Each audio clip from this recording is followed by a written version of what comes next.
Contract वाली बहू। नरेश की माँ अपने बेटे से मिलने दिल्ली आ रही है। इस बात का पता चलते ही नरेश के दिल में हलचल मच जाती है। नरेश अपनी माँ के स्वागत की तैयारी में लग जाता है। साथ ही उसे डर भी सताने लगता है कि उसकी माँ कहीं अपनी पुरानी जिद पर फिर से बैठ ना जाए। हे भगवान, इस बार बचा लो, अगले साल पक्का माँ की जिद पूरी कर दूंगा। तभी दरवाजे की घंटी बजती है। नरेश दरवाजा खोलता है तो सामने अपने मकान मालिक को देखकर हैरान हो जाता है, क्योंकि उनके साथ एक सुंदर सी लड़की भी थी। अब नमस्ते अंकल, कुछ काम था, मुझे बुला लेते। आपने क्यों कष्ट किया? अरे नहीं नहीं, इसमें कष्ट कैसा, मैं तो बस तुम्हें रीना से मिलवाने आया था। आज से रीना तुम्हारे साथ इसी फ्लैट में रहेगी। अंकल, कोई लड़का फ्लैटमेट नहीं है? एक अनजान लड़की के साथ रहना मेरे लिए थोड़ा अजीब होगा। देखो नरेश, मैं तुम्हें पहले भी बता चुका हूँ कि इस फ्लैट में तुम्हें किसी ना किसी के साथ एडजस्ट करना ही होगा, या फिर तुम अकेले पूरे फ्लैट का किराया दे दो, मैं किसी को नहीं रखूंगा। नरेश अपने मकान मालिक की बात सुन के रीना के साथ रहने के लिए तैयार हो जाता है, पर अंदर ही अंदर उसे ये बात खाने लगती है कि वो अपनी माँ को क्या जवाब देगा जब उसकी माँ रीना के बारे में उसे पूछेगी। दिन बीतने लगते हैं। नरेश और रीना अच्छे दोस्त भी बन जाते हैं, पर अभी भी नरेश अपनी प्रॉब्लम का सलूशन नहीं ढूंढ पाता। एक दिन नरेश बहुत परेशान सा बैठा होता है। तभी रीना उसे पूछती है, क्या हुआ नरेश, तुम काफी परेशान लग रहे हो, सब ठीक तो है ना? हाँ सब ठीक है, बस एक छोटी सी प्रॉब्लम है। वो एक्चुअली 2 दिन बाद मेरी माँ मुझसे मिलने आ रही है। अरे तो इसमें प्रॉब्लम क्या है, ये तो खुशी की बात है। हाँ रीना, बट मेरी माँ एक जिद लेकर बैठ गई है कि मैं शादी कर लूँ, पर मैं अभी इस चीज़ के लिए तैयार नहीं हूँ। ऊपर से जब वो तुम्हें देखेगी तो 100 सवाल करेगी, क्या जवाब दूंगा? अरे इसमें कोई टेंशन वाली बात नहीं है, मेरे पास ना इस प्रॉब्लम का सलूशन है, जिससे ना तुम्हें शादी करनी पड़ेगी और ना ही तुम्हारी माँ मेरे बारे में कुछ पूछेंगी। रीना की बात सुनकर नरेश सोच में डूब जाता है। वो सोचता है कि रीना खुले ख्यालों वाली लड़की है, कहीं माँ को सच बता ना दे। नरेश को सोच में डूबा देखकर रीना कहती है, अरे क्या हुआ, किस सोच में पड़ गए? डोंट वरी, जैसा तुम सोच रहे हो ना वैसे कुछ भी नहीं है, मेरे पास एक प्लान है। मैं कुछ समझ नहीं पा रहा हूँ, कैसा प्लान? मैं समझाती हूँ। हम ना एक कॉन्ट्रैक्ट मैरिज कर लेते हैं। फिलहाल मेरे पास जॉब नहीं है, तो तुम इस रूम का किराया दे देना जब तक तुम्हारी माँ यहाँ रहेंगी, सिर्फ तब तक। और तुम अपनी माँ से कह देना कि मैं तुम्हारी पत्नी हूँ, इससे वो मेरे यहाँ रहने पर कोई सवाल भी नहीं करेंगी। अरे बात तुम्हारी ठीक है, पर माँ से झूठ बोलना, ना ना बाबा, मैं ये रिस्क नहीं ले सकता। कोई और आइडिया दो ना तुम। देखो मंजूर हो तो बोलो, वरना सच बता दो, मुझे कोई प्रॉब्लम नहीं है। रीना की बात सुनकर नरेश सोच में डूब जाता है। बहुत सोचने के बाद जब उसे कोई रास्ता नहीं मिलता तो वो रीना के बताए हुए रास्ते पर चलने के लिए तैयार हो जाता है। वो रीना से बात करता है और अपनी माँ की पसंद और नापसंद के बारे में बताता है। रीना भी नरेश की सभी बातों को ध्यान से सुनती है, ताकि कहीं उससे कोई गलती ना हो जाए। आखिर वो दिन भी आ जाता है जब नरेश की माँ उससे मिलने दिल्ली आ जाती है। नरेश अपनी माँ को फ्लैट पर लेकर जाता है। जैसे ही नरेश की माँ फ्लैट के अंदर जाती है, रीना उसके पैर छू लेती है।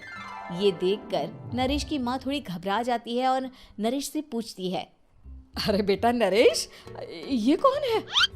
माँ, ये आपकी बहू रीना है। माफ़ी चाहता हूँ, सब कुछ इतनी जल्दी में हुआ कि आपको बता ही नहीं पाया, इसलिए सोचा कि क्यों ना आपको सरप्राइज दिया जाए। अरे बेटा, मैं तो बस तेरा घर बसा हुआ देखना चाहती थी। हाँ, बहुत अरमान थे अपनी इकलौती बेटी की शादी को लेकर, लेकिन कोई बात नहीं, शायद किस्मत को यही मंजूर होगा। ये कहते ही नरेश की माँ रीना को गले लगा लेती है। रीना बेटिया, मेरा बेटा ना थोड़ा नादान है, पर तुम काफी समझदार लगती हो, और मैं जानती हूँ कि तुम इसका बहुत अच्छे से ध्यान रखोगी। माँ आप चिंता मत कीजिए, मैं सब संभालूंगी। नरेश की माँ अपने बहू और बेटे के साथ खुशी खुशी रहने लगती है।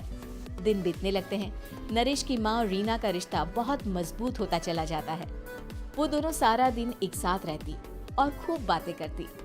इधर साथ रहते रहते नरेश और रीना भी एक दूसरे से प्यार करने लगते हैं।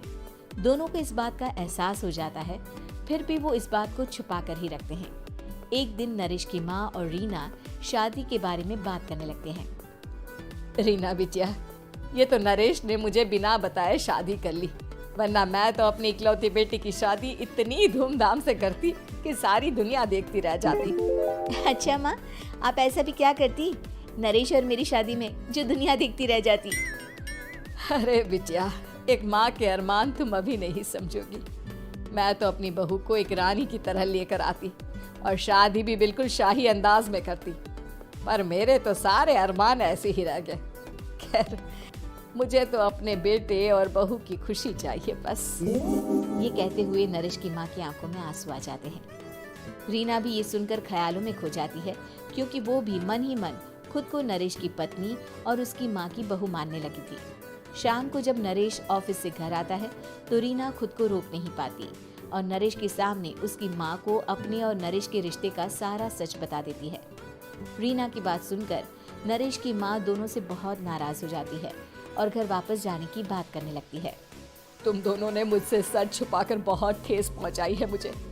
अब तुम लोगों के साथ नहीं रहना चाहती मैं। कल ही वापस चली जाऊंगी अपने घर। माँ, मुझे माफ कर दो, ये सब मैंने रीना के कहने पर ही किया है, वरना मैं भी आपको कभी ठेस पहुंचाने के बारे में सोच भी नहीं सकता। हाँ माँ, हमने ये सिर्फ आपका दिल रखने के लिए किया। प्लीज हम दोनों को माफ कर दीजिए। तुम दोनों ने मेरे अरमानों के साथ खिलवाड़ किया है, और वैसे भी मुझे अपने बेटे के लिए एक अच्छी लड़की ढूंढनी है, इसलिए मेरा यहाँ से जाना ही बेहतर होगा। माँ की ये बात सुनकर रीना खुद को रोक नहीं पाती। माँ, क्या मैं आपके घर की बहू बनने लायक नहीं हूँ? रीना की बात सुनकर नरेश हैरान रह जाता है। नरेश की माँ भी कुछ समझ नहीं पाती। मैं कुछ समझी नहीं, आखिर तुम कहना क्या चाहती हो? माँ, मैं वो नरेश से बहुत प्यार करती हूँ और साथ ही साथ मैं आपको भी अपनी माँ मान बैठी हूँ।